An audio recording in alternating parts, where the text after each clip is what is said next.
Talking to Neil Clarke, the publisher of ClarkesWorld and editor of ClarkesWorld, right? Yes.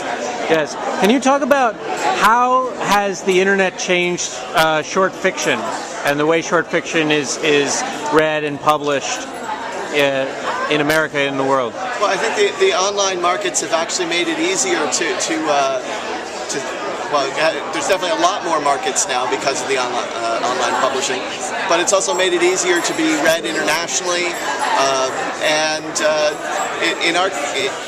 in the case of for authors submitting work, they can submit it electronically, so it's lowered the barriers, particularly for international authors sending in submissions.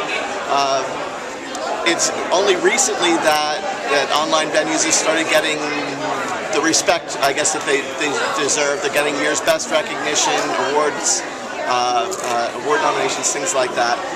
So it's created, I think, a resurgence in short fiction. I think there's a lot more opportunities for people to read it, and you've got podcasting on top of that. So opened up a whole new medium for people. More people are reading short fiction now than they used to. It's hard to say without real solid numbers, but it feels that way. And at least I think that a story has the opportunity to be read by a larger audience, especially when you include the international component too. Do you think that electronic publication has changed the way stories are being written? Like, are they being written shorter because often the electronic publications like shorter works or prefer shorter works? Well, I think people have always been writing very short stuff. I think that you'll get some people, the flash fiction, I think it has blossomed a bit thanks to online. You've got Twitter fiction, which is almost non-existent at the size of it. Right. I mean, not non-existent, but the quantity of it is significant. But yeah, in our case, we won't accept a story longer than 8,000 words. When we started, it was 4,000. And it was really, at the time, a comfort level with the screen resolution as it was. These days, it's not as much of an issue. I think that's rapidly becoming a thing of the past.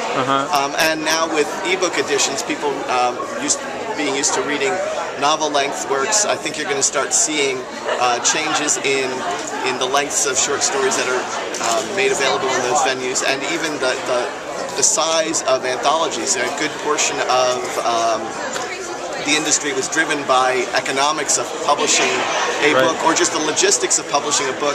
If the spine was too thick, it would crack, it would fall apart. You don't have that problem with electronic publishing.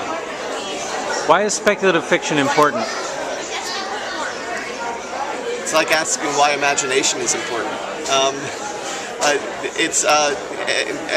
I think that's probably the best way to put it is you have to stretch your mind a bit. You have to wonder. I like science fiction because it makes me think about things differently.